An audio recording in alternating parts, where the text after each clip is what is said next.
because I wanted to put him down a little better. Yeah, basically. Right.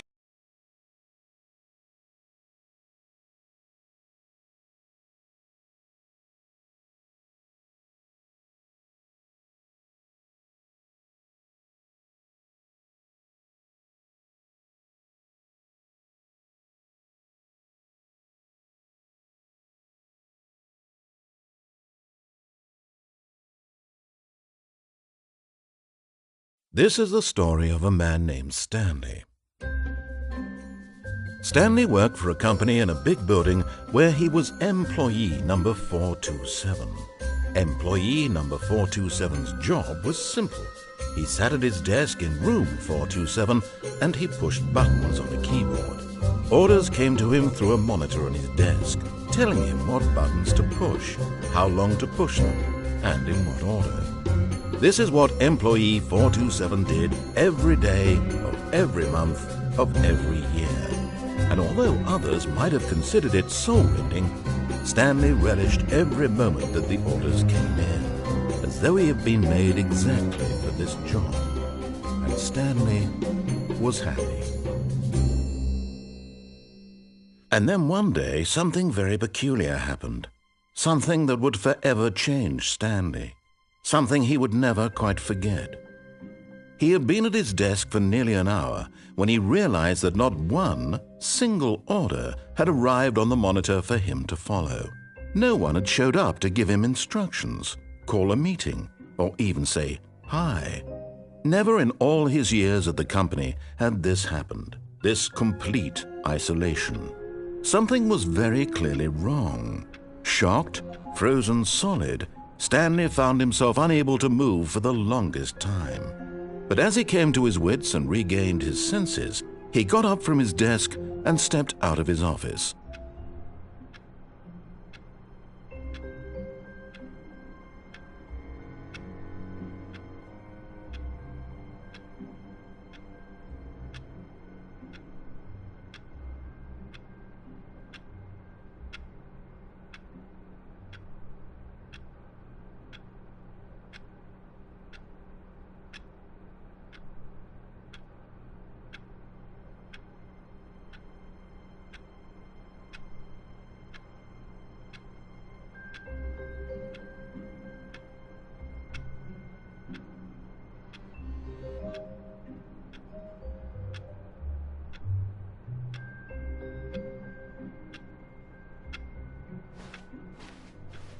All of his co-workers were gone. What could it mean? Stanley decided to go to the meeting room. Perhaps he had simply missed a memo.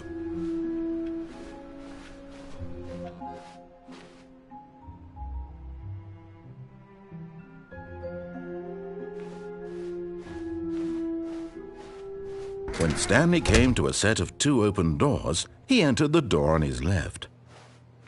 This was not the correct way to the meeting room, and Stanley knew it perfectly well. Perhaps he wanted to stop by the employee lounge first, just to admire it.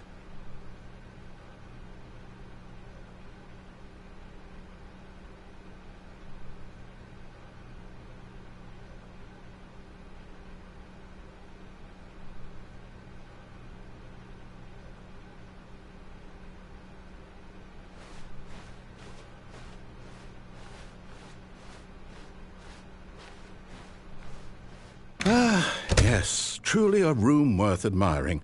It had really been worth the detour after all, just to spend a few moments here in this immaculate, beautifully constructed room. Stanley simply stood here, drinking it all in.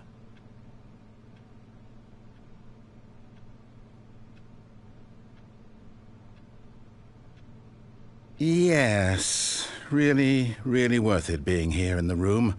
A room so utterly captivating that even though all your co-workers have mysteriously vanished, here you sit looking at these chairs and some paintings. Really worth it.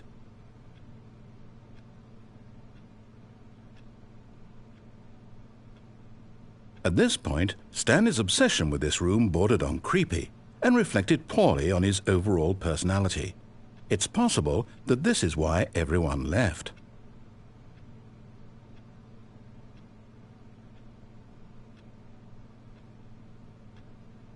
Stanley sat around waiting for more dialogue. But when a long time had passed and there was no more, but at last he'd had enough of the amazing room and took the first open door on his left to get back to business. Stanley was so bad at following directions, it's incredible he wasn't fired years ago. Look, Stanley, I think perhaps we've gotten off on the wrong foot here. I'm not your enemy, really, I'm not. I realize that investing your trust in someone else can be difficult, but the fact is that the story has been about nothing but you all this time. There's someone you've been neglecting, Stanley. Someone you've forgotten about.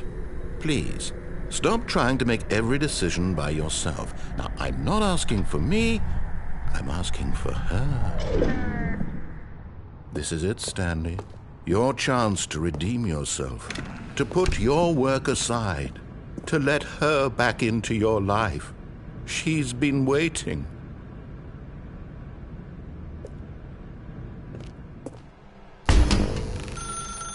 That's her, Stanley. You need to be the one to do this, to reach out to her. If you can truly place your faith in another, then pick up... Oh, no, you can't... Did you just unplug the phone? Now, that wasn't supposed to be a choice. How did you do that? You actually chose incorrectly? I didn't even know that was possible. Let me double-check.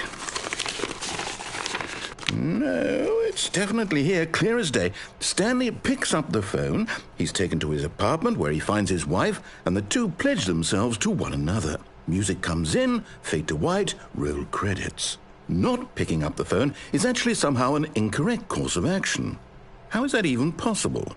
None of these decisions were supposed to mean anything. I don't understand. How on earth are you making meaningful choices? What did you... Wait a second. Did I just see... No, that's not possible. I can't believe it. How had I not noticed it sooner? You're not Stanley. You're a real person. I can't believe I was so mistaken. This is why you've been able to make correct and incorrect choices. And to think I've been letting you run around in this game for so long. If you'd made any more wrong choices, you might have negated it entirely. It's as though you completely ignored even the most basic safety protocol for real-world decision-making. Or did you not grasp the severity of the situation? Well, I won't have that kind of risk on my watch. I'm going to stop the game for a moment so we can educate you properly on safe decision-making in the real world. Please observe this helpful instructional video. Choice. It's the best part of being a real person, but if used incorrectly can also be the most dangerous.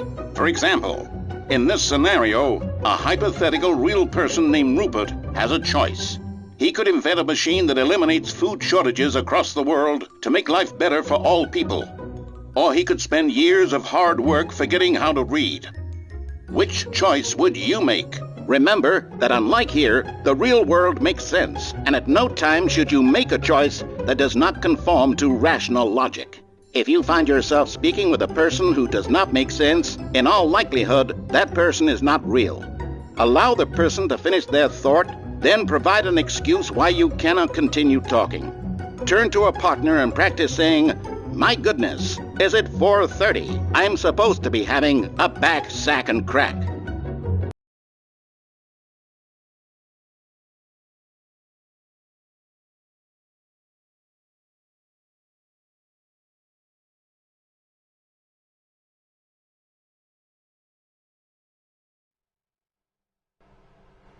Excellent.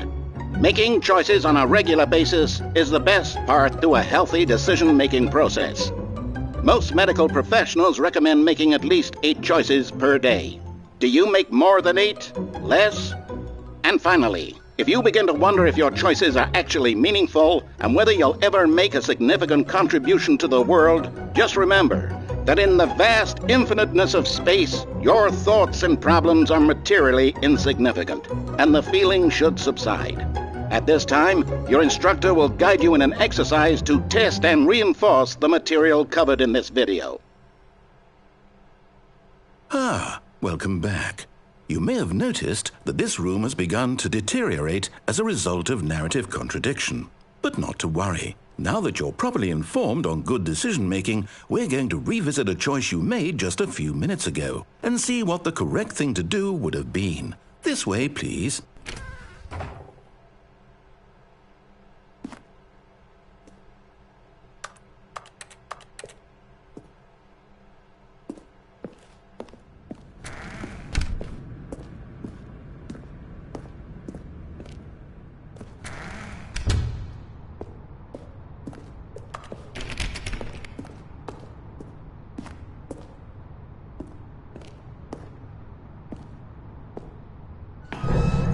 Now that we know your choices are meaningful, we can't have you jumping off the platform and dying. Imagine the main character dying senselessly halfway through the story. That story would make no sense at all. We just need to get you home as soon as possible before the narrative contradiction gets any worse. Unfortunately, it seems this place is not well equipped to deal with reality.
Almost there. You'll take the door on the left, back to the correct ending, the story will have resolution once again, and you'll be home free in the real world.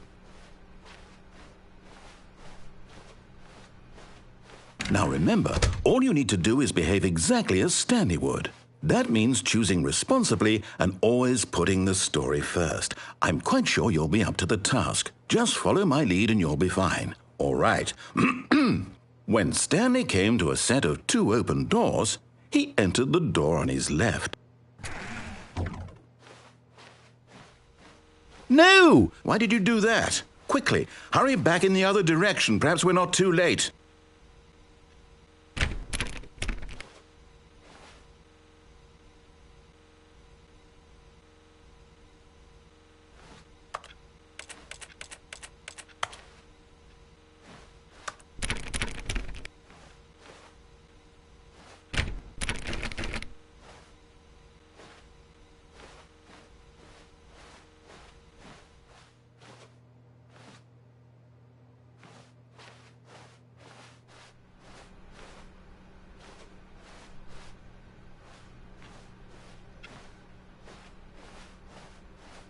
Oh, it's ruined. I can't believe, after everything we talked about, that my story, you've destroyed my work. Why? For what? What did you get out of that? What did you think was so special about seeing the game undone, left here like so much garbage? It's worthless now. And what am I supposed to do? Even if there were a way to continue, would it be worth it? To know that my story is now incorrect? How can I go back to that? I can't erase that knowledge. I'll have to live with it forever, reliving its impossibility forever. I couldn't live that way. Is it better to shut the game down entirely? To willingly destroy all of my work? I don't know. What's the answer? What do I do? What do I do? What do I... No, I have to. I have to shut the game down. I have to. I have to.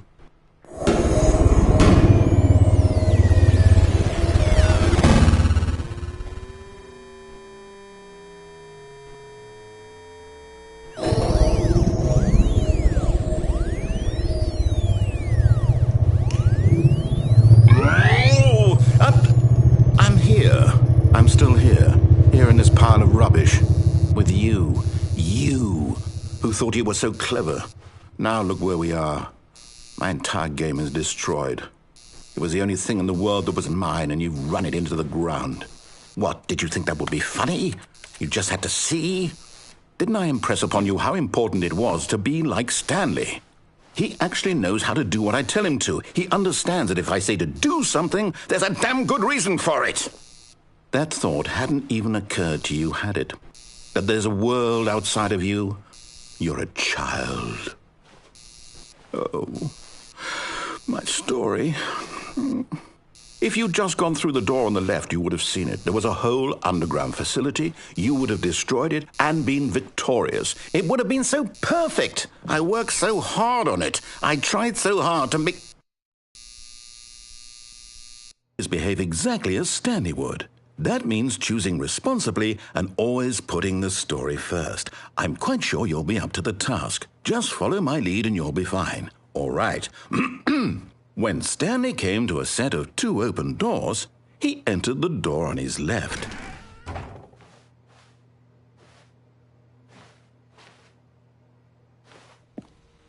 No! Why did you do that? Quickly, hurry back. Behave exactly as Stanley would. That means choosing responsibly and always putting the story first. I'm quite sure you'll be up to the task. Just follow my lead and you'll be fine. All right. When Stanley came to a set of 2 open doors, he entered the door on his left.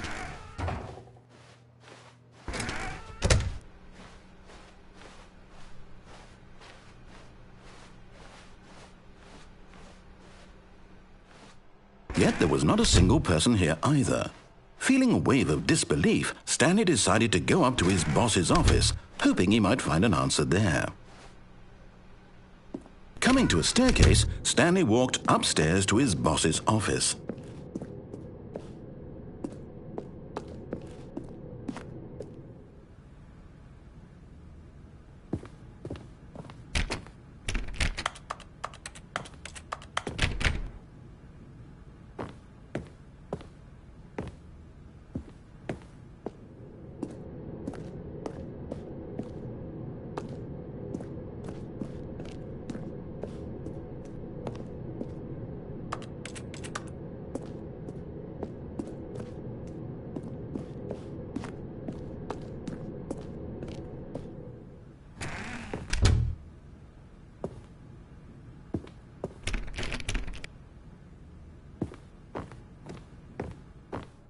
Stepping inside his manager's office, Stanley was once again stunned to discover not an indication of any human life. Shocked, unraveled, Stanley wondered in disbelief who orchestrated this, until he saw the door with a voice receiver next to it. Surely behind this door lay all the answers to his questions. And beyond all probability, he knew the passcode. He had seen it on his boss's computer just last week. Nightshark 115. Was this the code to open the door? Would it still work? There was only one way to find out. Stanley had been trained never to speak up, but now he would draw from within himself the courage to face the unknown. He drew a sharp breath and then spoke the code.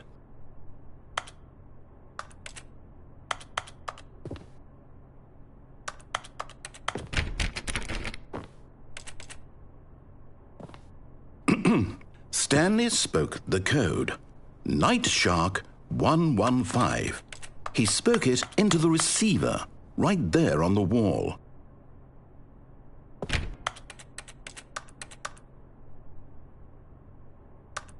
I'm sorry, is there a problem? You didn't mishear me, did you? Please speak the code into the receiver. Otherwise we can't get on with the story. This is a crucial step.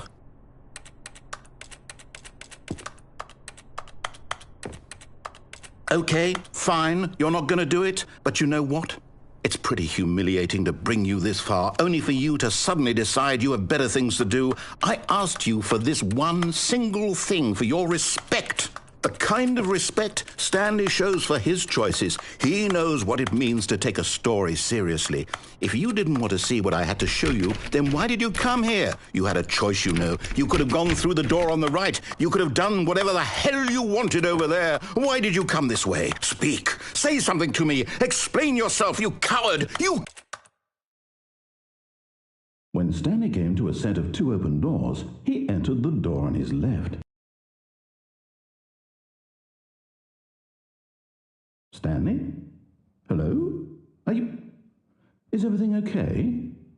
Stanley, please. I need you to make a choice. I need you to walk through the door. Are you listening to me? Can you hear me? Is everything all right? Stanley, this is important.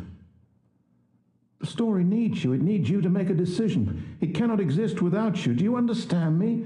Whatever choice you make is just fine. They're both correct. You cannot be wrong here. We can work together. I'll accept whatever you do. I simply need you to take that step forward, please. Choose. Do something. Anything. This is more important than you can ever know. I need this. The story needs it. So, you hear me? Are you there? Are you listening to this? Stanley, are you there? Okay. It's okay, I can wait. You need time to decide. Time to make sure your choice is correct. That is the best choice. That's all right. I'll wait for you to decide what's the right thing to do. Take as much time as you need.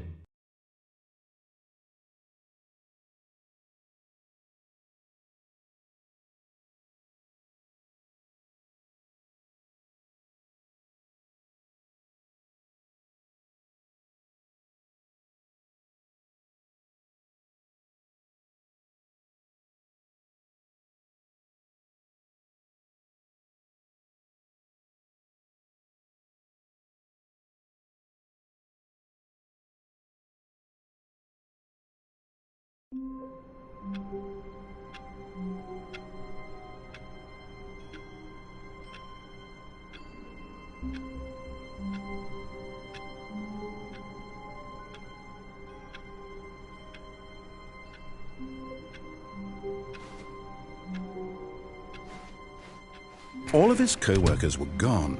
What could it mean? Stanley decided to go to the meeting room. Perhaps he had simply missed a memo.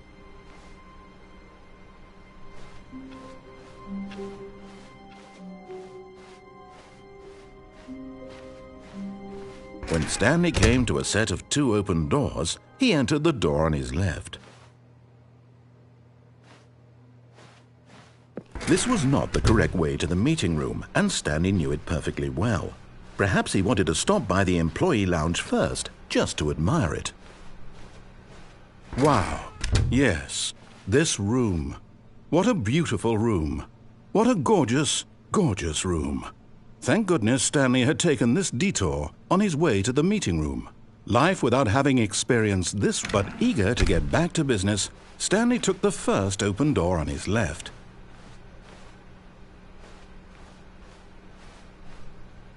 Stanley was so bad at following directions, it's incredible he wasn't fired years ago. Look, Stanley, I think perhaps we've gotten off on the wrong foot here. I'm not your enemy, really, I'm not. I realize that investing your trust in someone else can be difficult, but the fact is that the story has been about nothing but you all this time. There's someone you've been... What? Really? I was in the middle of something. Do you have zero consideration for others? Are you that convinced that I want something bad to happen to you? Why, I don't know how to convince you of this, but I really do want to help you, to show you something beautiful. Look, let me prove it. Let me prove that I'm on your side. Give me a chance. Now listen carefully, this is important.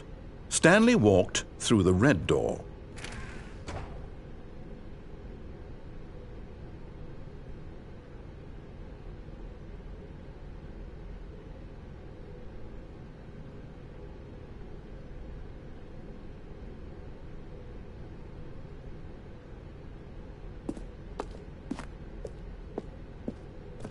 Aha, perhaps you misunderstood. Stanley walked through the red door. I still don't think we're communicating properly. Stanley walked through the red door. All right, fine, go ahead, Stanley. You want to know so badly what's out there? You want to find out what lies at the end of this road you've chosen? Well, don't let me stop you.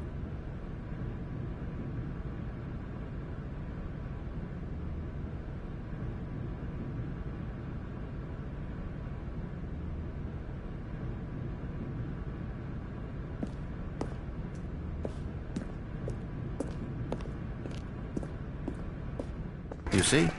There's nothing here. I haven't even finished building this section of the map because you were never supposed to be here in the first place. Broken rooms, exposed developer textures. Is this what you had wanted? Was it worth ruining the entire story I had written out specifically for you? Do you not think I put a lot of time into that? Because I did. And in the end, it was all for nothing, because this is what you wanted to see.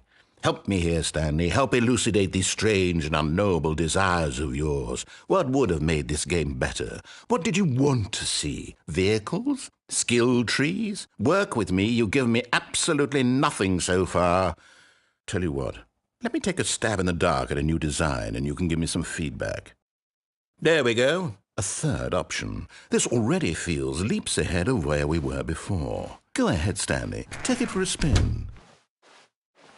Okay, I'm going to stop you there. Now, tell me about your experience with this new version. Would you say that the game benefited from allowing you more choices? Feel free to be honest. I'm looking for some real critical feedback here. Oh, well, now this is useful. You didn't like it, but you didn't totally hate it either. You enjoyed it, perhaps is the correct term. It didn't cause you excruciating pain. Big steps we've made here today, Stanley. Here, based on the data from your previous playthrough, I've compiled a new version. And to be perfectly candid, I think I've knocked it out of the park with this one. Let's take a look.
Now, would you say that competitive leaderboard helped you feel motivated to keep walking through doors? Again, honest answers, please. Hey, I nearly forgot. I've got a prototype of a new game I've been working on, and now would be a lovely opportunity to give it some playtesting. You wouldn't mind taking a look at it, would you? Perfect. Let me boot it up.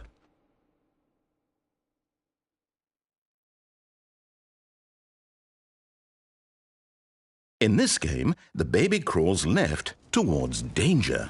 You click the button to move him back to the right, and if he reaches the fire, you fail.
Ale.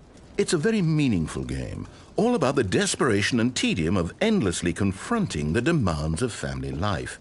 I think the art world will really take notice. But of course, the message of the game only becomes clear once you've been playing it for about 4 hours. So why don't you give it 4 hours of play to make sure it's effective?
Be sure to keep notes on your experience.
But Stanley simply couldn't handle the pressure.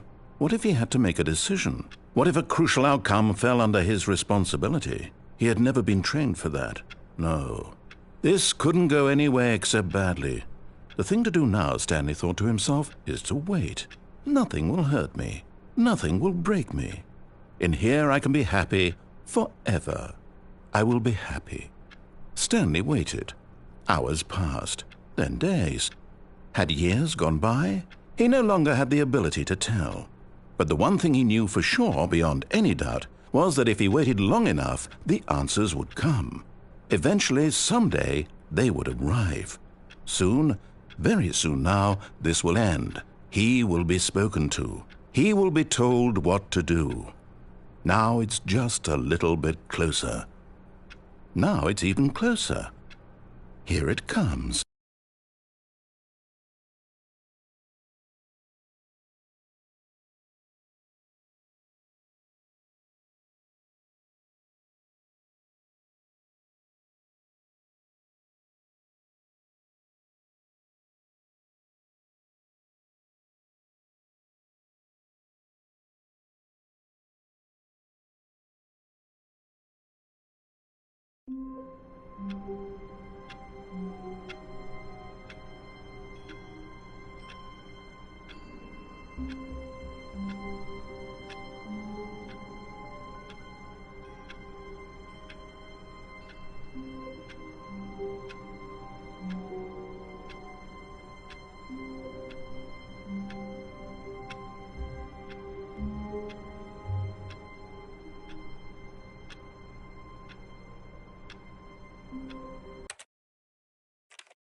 This is the story of a man named Stanley.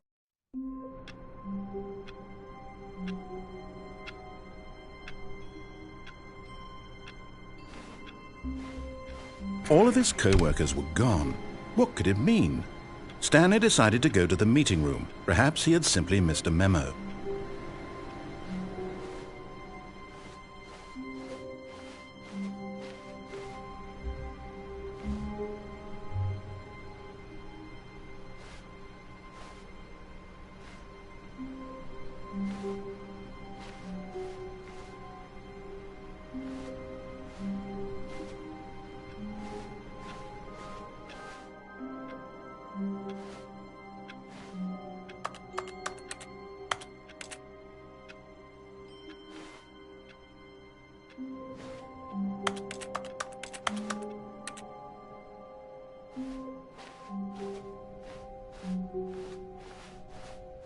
When Stanley came to a set of 2 open doors, he entered the door on his left.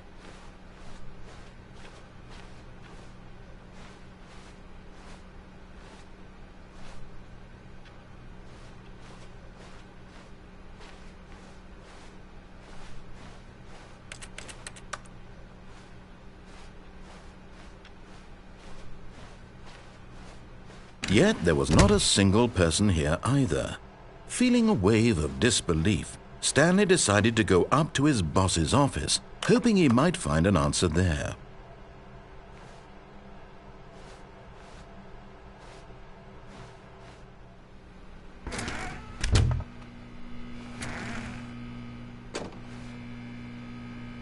Stanley stepped into the broom closet, but there was nothing here, so he turned around and got back on track.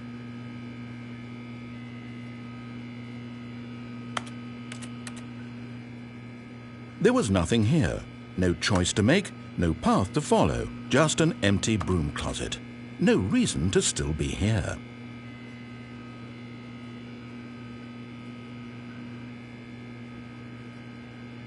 It was baffling that Stanley was still just sitting in the broom closet. He wasn't even doing anything.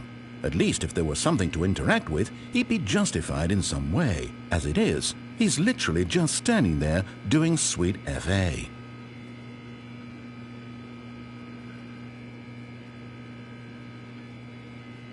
Are you really still in the broom closet? Standing around doing nothing? Why? Please offer me some explanation here. I'm genuinely confused.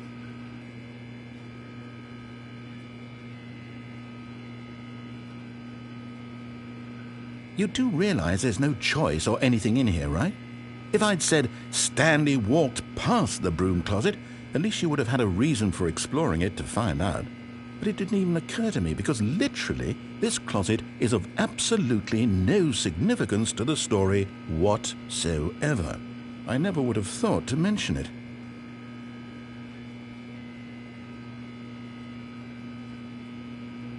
Maybe to you this is somehow its own branching path. Maybe when you go talk about this with your friends you'll say, "Oh, did you get the broom closet ending? The broom closet ending was my favourite." I hope your friends find this concerning.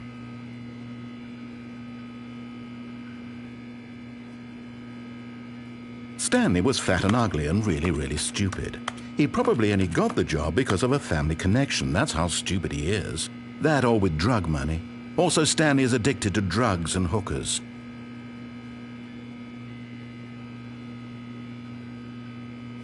Well, I've come to a very definite conclusion about what's going on right now. You're dead. You got to this broom closet, explored it a bit, and were just about to leave because there's nothing here, when a physical malady of some sort shut down your central nervous system and you collapsed in front of your screen. Well, in a situation like this, the responsible thing is to alert someone nearby so as to ensure that your body is taken care of before it begins to decompose. Hello? Anyone who happens to be nearby? The person at this computer is dead. They have fallen prey to any number of your countless human physiological vulnerabilities. It's indicative of the long-term sustainability of your species. Please remove their corpse from the area and instruct another human to take their place, making sure they understand basic first-person video game mechanics and filling them in on the history of narrative tropes in video gaming, so that the irony and insightful commentary of this game is not lost on them. All right, when you've done that, just step out into the hallway.